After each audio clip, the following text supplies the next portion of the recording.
If you want your student to engage more in classroom and if you want to enhance communication skills of your kids, I have a trick.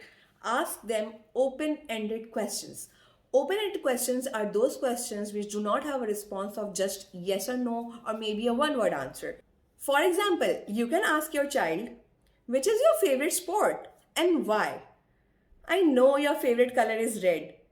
What's the reason? Care to share why you don't seem happy today?